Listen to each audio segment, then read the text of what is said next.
Dari video-video saya sebelumnya, kita udah belajar banyak ya tentang bagaimana data itu dimanfaatkan buat mengambil keputusan atau mungkin dipakai untuk analisa.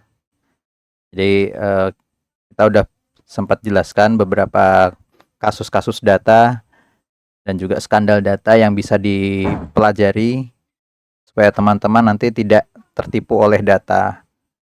Sekarang mungkin kita akan belajar lagi secara teknisnya ya. Sebenarnya data yang dipakai tuh sumbernya dari mana sih gitu. Atau mungkin teman-teman bertanya misalnya kita punya data besar, data dari berbagai macam sumber aplikasi ataupun dari laporan-laporan yang dikumpulkan, terus kita jadikan satu, kemudian kita kelola sampai bertahun-tahun, itu secara data besarnya tuh disimpan di mana gitu. Nah, makanya sekarang kita berkenalan dengan yang namanya data warehouse atau gudang data. Nah, gudang data itu sebenarnya adalah tempat menampung semua data yang dikumpulkan dari berbagai macam sumber, dan itu nanti akan diolah dan dipakai untuk analisa. Bedanya apa sih kalau misalnya teman-teman nanti pakai yang namanya database, terus bedanya apa dengan data warehouse? Kalau database sendiri biasanya kan dipakai di aplikasi transaksional gitu. Istilahnya dia mencatat transaksi harian tapi tidak sampai transaksi itu bisa dikelola sampai bertahun-tahun. Nah, bedanya dengan data warehouse apa? Jadi kalau data warehouse itu dia memang diperuntukkan untuk analisa untuk keperluan strategis gitu.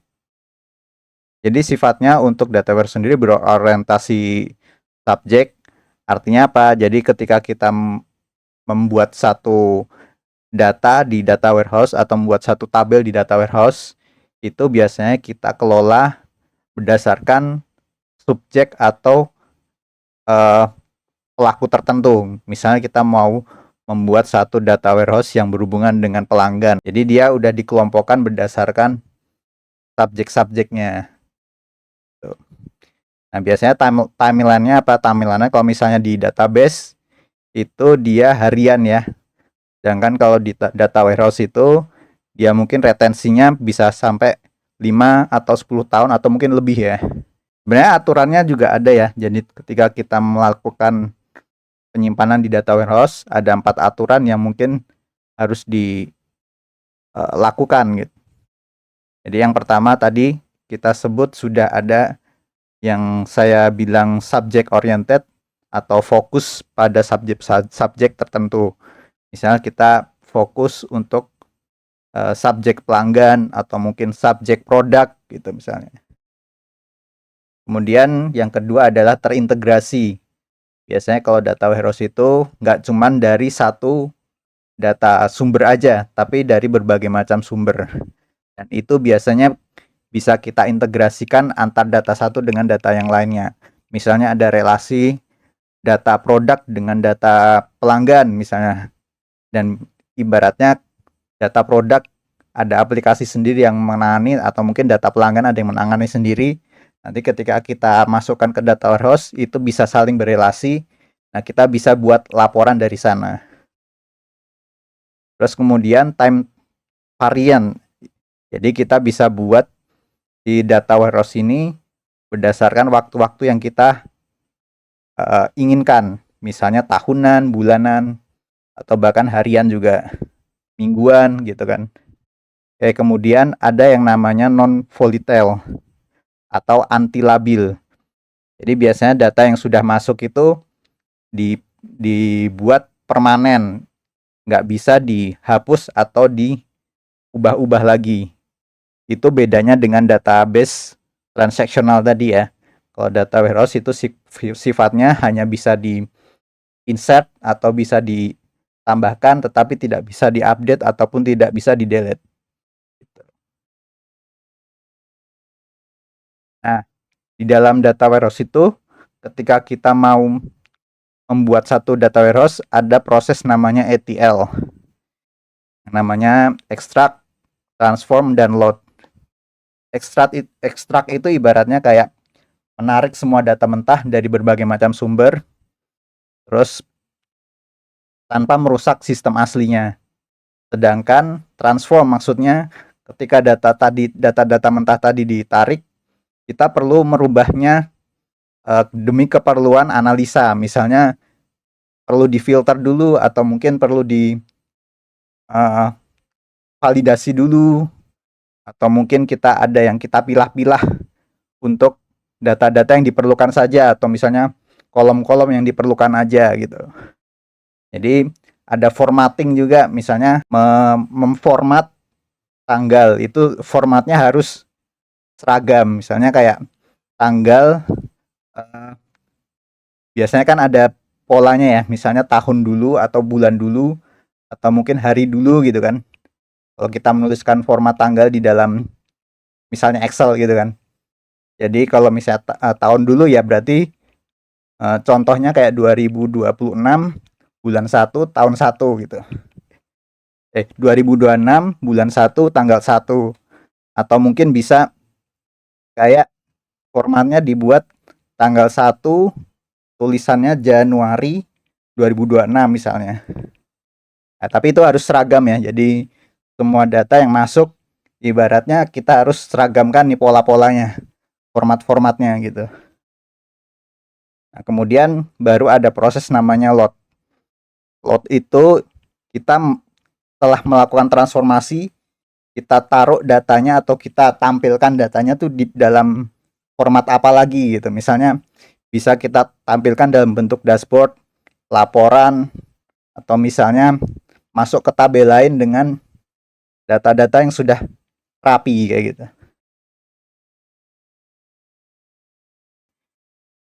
Kalau kita gambarkan peta semesta datanya, ini data-data yang misalnya tadi dari melakukan ekstrak itu biasanya masuk ke dalam satu bisa kita bilang data lake-nya, atau tempat data-data kotor itu berkumpul jadi satu. Nah, biasanya data lake itu kita nggak mikirin nih formatnya seperti apa. Jadi biasanya data lake itu formatnya itu masih asli. Biasanya dipakai juga untuk data scientist untuk mempelajari polanya, atau mungkin bisa dipakai untuk machine learning gitu.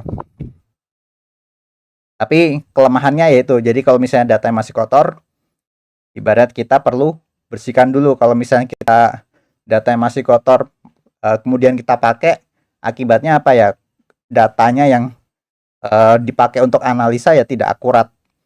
Kadang-kadang bisa terjadi anomali tertentu, atau mungkin ada duplikasi data. Jadi makanya kita ada proses ETL supaya datanya itu bersih dan tervalidasi dengan rapi gitu. Kemudian kalau misalnya udah masuk ke data lake, processingnya di mana, yaitu kita melakukan processing di data warehouse-nya itu. Nah, jadi ketika udah sampai data warehouse, itu sudah diasumsikan data itu nanti udah rapi, terstruktur, dan sifatnya udah aman. Jadi supaya nanti ketika mau ditampilkan atau mau di consume oleh laporan ataupun dashboard, itu dia udah menjadi satu data sebagai produk atau data yang sudah rapi gitu. Kayak di sini kita bisa bilang ketika data sudah diproses di data warehouse, ada yang namanya data mart atau data yang sudah dibuat menjadi satu produk. Nah, produknya ibaratnya kayak produk untuk divisi A, divisi B misalnya, atau divisi C gitu kan. Contohnya misalnya HR sendiri, atau mungkin dari tim marketing sendiri, ada dari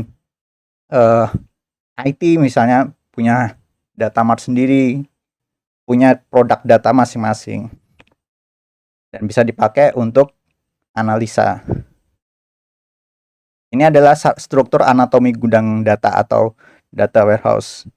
Yang pertama, kita punya yang namanya metadata. Metadata itu menyimpan kayak nama-nama kolom misalnya, atau nama-nama tabelnya. Jadi segala macam info tentang datanya itu muncul di situ, di metadatanya. Kapan data itu dibuat gitu kan.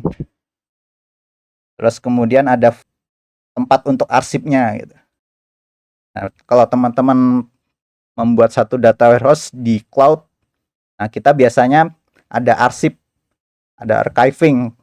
Karena kalau data-data yang memang udah lama dipakai gitu kan, tapi masih suatu saat masih bisa diperlukan, itu kita biasanya taruh di storage yang tipenya itu archive supaya lebih murah. Ya, tapi sifatnya dia buat suatu saat jika diperlukan bisa kita proses ulang lagi gitu. Ada mekanisme untuk summarize data. Artinya data yang tadinya super padat, super kompleks, itu bisa kita buat summarize-nya. Jadi mekanismenya ya melalui proses ETL tadi itu. Waktu proses ETL, kita bisa melakukan pemrosesan data yang berupa data transaksional harian gitu kan. Proses yang paling sibuk, yang sangat detail dan ukurannya juga sangat besar. Jadi bisa dibilang itu data raksasa atau big data gitu ya. Nah, pertanyaannya, kenapa sih harus repot bikin beginian gitu kan? Dia kenapa nggak langsung consume aja dari data-data yang ada di aplikasi, data-data dari transaksional yang ada? Ya karena kalau untuk mengakses langsung ke database transaksional itu akan mengganggu proses transaksionalnya. Sedangkan kita butuh proses yang cepat, proses yang tidak mengganggu akses ke sistem lain. Nah, khusus untuk analitik ya memang kita perlu satu data atau storage khusus yang namanya data warehouse itu. Yang dimana juga kita perlu satu tempat yang menampung data yang bisa dipelajari mesin. Nah, dari pelajaran itu nanti kita bisa tahu nih trennya, atau mungkin bisa melakukan prediksi menggunakan machine learning ya, atau mungkin klasifikasi untuk produk-produk misalnya. Dan termasuk bahan bakarnya untuk AI. AI juga bisa mengkonsum data-data yang ada di data warehouse itu untuk dijadikan informasi, atau misalnya user mau melakukan atau mendapatkan insight tertentu dari data itu, bisa kita tanyakan AI misalnya. Ya, AI akan memberikan informasi yang ada untuk user tersebut yang sumbernya dari data warehouse gitu. Dan juga data warehouse itu sebenarnya diperuntukkan untuk data-data yang tidak mudah untuk dicuri. Jadi kalau misalnya kita akses ke data warehouse, sebenarnya idealnya adalah harus on-premise. Saya sering sekali berhadapan dengan klien yang meminta data warehouse tentu jangan ditaruh di cloud, tapi mereka pengennya punya on-premise sendiri sehingga data-data rahasia mereka tuh nggak dikonsum oleh publik. Jadi kalau misalnya perkumpulan data-data yang mereka tarik itu yang udah jadi satu dari data warehouse, ya mereka yang konsum ya mereka sendiri atau internal dari perusahaan mereka. Mereka nggak ingin kalau misalnya data warehouse itu nanti ditaruh di cloud yang kita nggak tahu servernya di mana. Walaupun kadang-kadang untuk vendor-vendor cloud sendiri itu udah mengklaim ya, jadi mereka tuh secure gitu. Tapi ya mereka sebenarnya juga punya kemampuan untuk mengakses ke situ gitu.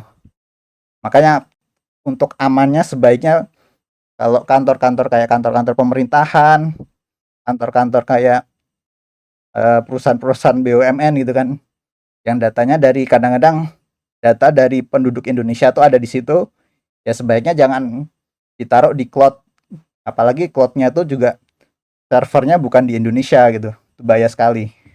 Oke, kita summarize untuk big picture-nya ya. Jadi sebenarnya kenapa sih kita menggunakan data warehouse?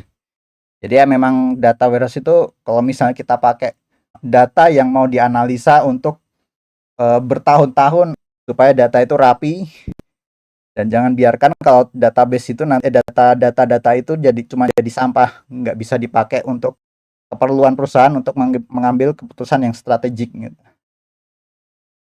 Mungkin dari saya untuk sharing di video ini cukup. Sampai ketemu di video selanjutnya.